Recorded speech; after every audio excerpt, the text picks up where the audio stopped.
سپہر کے 3 بجے ہیں۔ السلام علیکم۔ یہ ریڈیو پاکستان ہے۔ مدثرہ اطہر سے خبریں سنیے۔ اہم خبروں کا خلاصہ۔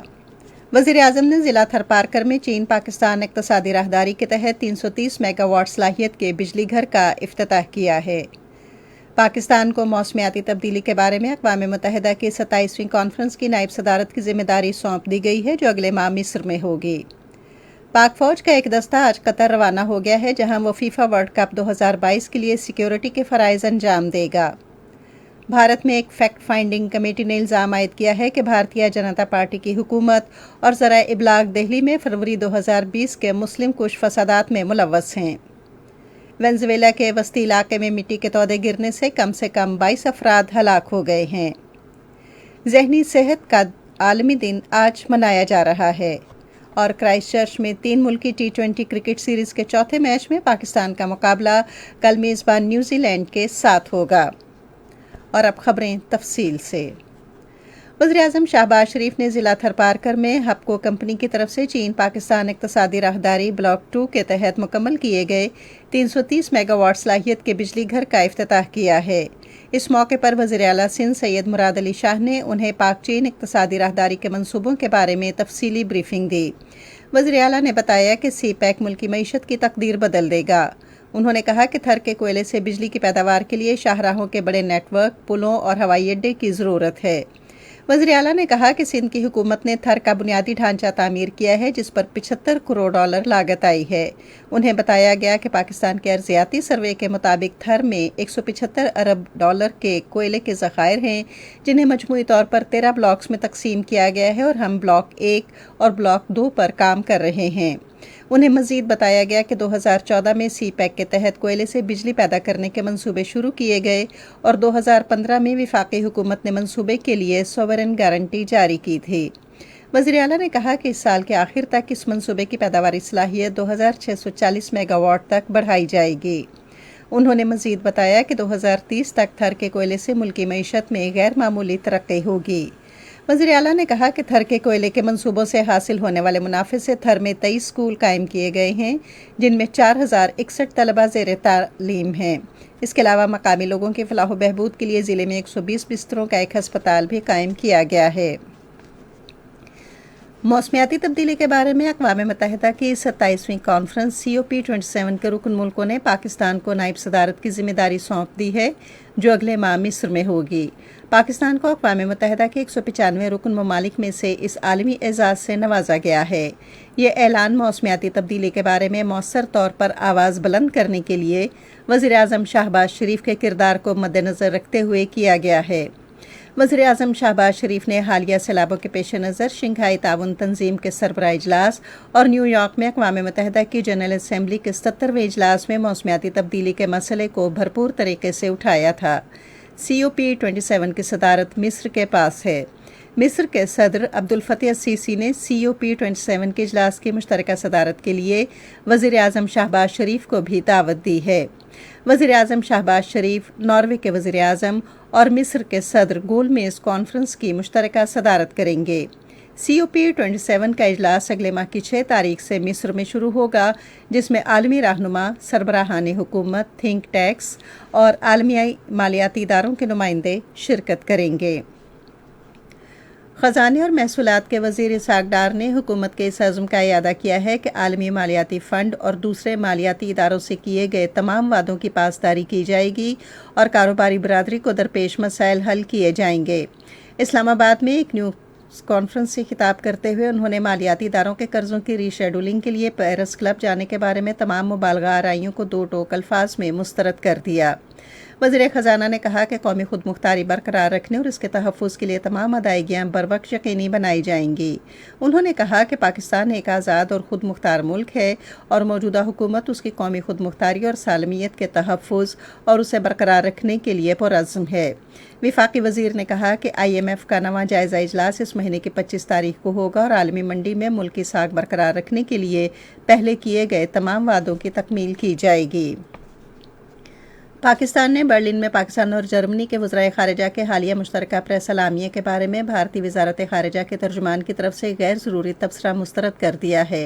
दफ्तर ख़ारिजा ने एक बयान में कहा है कि दोनों मुल्कों के वज़राए ख़ारिजा ने इस बात पर इत्तफ़ाक़ किया कि जम्मू और कश्मीर के पुरअमन और मुनसिफ़ाना हल के लिए आलमी बरादरी की ज़िम्मेदारी है कि वो अपना किरदार अदा करे और अक़वाम मुत्तहिदा इस सिलसिले में अपनी कोशिशों को तेज़ करे। बयान में कहा गया है कि भारतीय वज़ारत ख़ारिजा के बेजा तबसरे ने भारत की मायूसी को बेनकाब किया है, जो जम्मू कश्मीर पर अपने गैर कानूनी कब्ज़े और मकबूजा इलाके पर अपनी फ़ौज की तरफ से इंसानी हकूक़ की काबिल मज़म्मत खिलाफ वर्जियों की वजह से तेज़ी से तन्हाई का शिकार हो रहा है।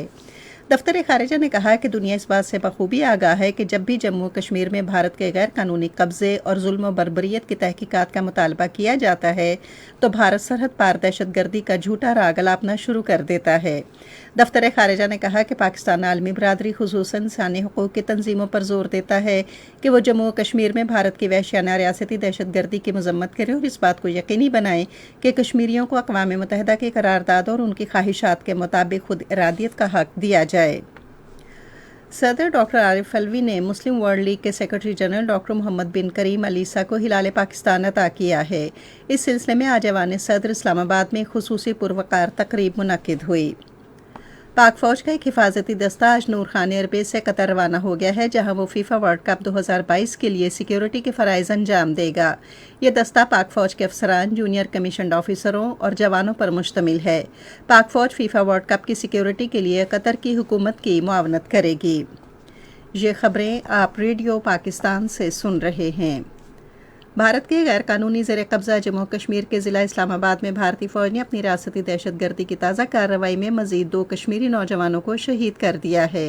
भारतीय फ़ौजी और नीम फ़ौजी दस्ते के एहलकारों ने नौजवानों को ज़िले के इलाके टेंगपुआ में मुहासरे और तलाशी की कार्रवाई के दौरान शहीद किया। भारतीय फ़ौजियों ने गुज़श्ता शाम इलाके में कार्रवाई शुरू की थी, जो आखिरी इत्तलात मिलने तक जारी थी। शहरी हवाबाजी की बैनुल-अक़वामी तंजीम के रुकन ममालिक ने इदारे के 41वें इजलास में 2 हफ्ते के सिफारती मुबाहिसे के बाद 2050 तक कार्बन के अखराज के मुकम्मल खात्मे के लिए तवील मुद्दती हदफ की मंजूरी दी है। अक़वाम मुत्तहिदा के एलामिये के मुताबिक इस हदफ के हसूल के लिए कार्बन के अखराज को कम करने के लिए मुतअद्दिद इक़दामात करने की ज़रूरत होगी, जिनमें तैयारों में फ़नी और जदीद टेक्नोलॉजी के इस्तेमाल में इजाफा, मुस्तैद फ़्लाइट ऑपरेशंस और पायदार एविएशन, ईंधन की पैदावार और इस्तेमाल में इजाफा शामिल हैं। भारत में एक फैक्ट फाइंडिंग कमेटी ने इल्ज़ाम आयद किया है कि फरवरी 2020 में शुमाल मशरक़ी दिल्ली में होने वाले मुस्लिम कुश फसादात में भारत की वज़ारत दाखिला, दिल्ली पुलिस, भारतीय जनता पार्टी और ज़राए इब्लाग़ के बाज़ चैनल्स मुलव्वस हैं। भारतीय सुप्रीम कोर्ट के एक साबिक जज मदन बी लोगर की सरबराही में 5 रुकनी कमेटी ने कहा कि वज़ारत दाखिला का गैर मोहतात रद्द-ए-अमल, दिल्ली पुलिस की पुरतशद्दुद हंगामों में खुली शिरकत, ज़राए इब्लाग़ का फैसला कुन बयानिया और बीजेपी की मुसलमानों के खिलाफ नफरत अंगेज़ मुहिम दिल्ली फसादात के मुश्तरका ज़िम्मेदार हैं।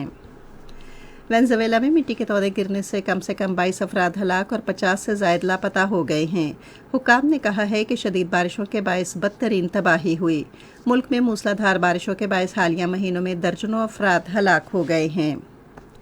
आज ज़हनी सेहत का आलमी दिन मनाया जा रहा है। ये दिन मनाने का मकसद दुनिया भर में ज़हनी सेहत के मसाइल के बारे में आगाही पैदा करना और ज़हनी सेहत को बेहतर बनाने की कोशिशों को तेज़ करना है। World federation for mental health ने कहा है कि आज के दिन का मौजू है सबके लिए ज़हनी सेहत का हुसूल, एक आलमी तरजीह। रेडियो पाकिस्तान आज तीसरे पहर 4:05 पर अपने कौमी प्रोग्राम में ज़हनी सेहत के आलमी दिन के सिलसिले में एक खुसूसी प्रोग्राम नश्र करेगा। भारत के साबिक वज़ीर दिफा मुलायम सिंह यादव तवील अलालत के बाद आज चल बसे। उनकी उम्र 82 साल थी। न्यूजीलैंड में सैफर की T20 सीरीज़ के चौथे मैच में पाकिस्तान का मुकाबला कल क्राइस्ट चर्च में न्यूजीलैंड से होगा। मैच पाकिस्तान के मेयारी वक्त के मुताबिक सुबह 7 बजे शुरू होगा। पाकिस्तानी टीम न्यूजीलैंड और बांग्लादेश के खिलाफ अपने दोनों मैच जीतकर 4 पॉइंट्स के साथ पॉइंट्स टेबल पर सर-ए-फहरिस्त है। मौसम महकमे मौसमियात की पेशगोई के मुताबिक आइंदा 12 घंटे के दौरान मुल्क के बेशतर इलाकों में मौसम खुश्क, जबकि जुनूबी इलाकों में गर्म रहने का इम्कान है। ताहम कश्मीर, बालाई खैबर पख्तूनख्वा, गिलगित बल्तिस्तान और शुमाल मशरक़ी पंजाब में तेज़ हवाओं और गरज चमक के साथ बारिश मुतवक्के है। आज रिकॉर्ड किया गया बाद शहरों का दर्जा हरारत: इस्लामाबाद 28 डिग्री सेंटीग्रेड, लाहौर 25, कराची 37, पेशावर 31, कोयटा 24, गिलगित 25, मरी 18 और मुजफ्फराबाद 31 डिग्री सेंटीग्रेड। محکمہ موسمیات کے مطابق بھارت کے غیر قانونی زیر قبضہ جموں کشمیر میں سری نگر، جموں، پلوامہ اور شوپیاں میں مطلع جزوی طور پر ابرآلود رہنے اور گرج چمک کے ساتھ بارش کا امکان ہے، جبکہ لیہ، اننت ناگ اور بارہ مولہ میں مطلع جزوی طور پر ابرآلود رہے گا۔ آج ریکارڈ کیا گیا درجہ حرارت سری نگر، پلوامہ، جموں اور Baramulla 22 degree centigrade, Leh 12، Anantnag اور شوپیاں 21 ڈگری سینٹی گریڈ۔ اسی کے ساتھ خبریں ختم ہوئیں۔ مزید خبروں اور تجزیوں کے لیے ہماری ویب سائٹ ہے radio.gov.pk اور فیس بک کے link radio Pakistan news official پر براہ راست ویڈیو سٹریمنگ بھی ملاحظہ کیجیے۔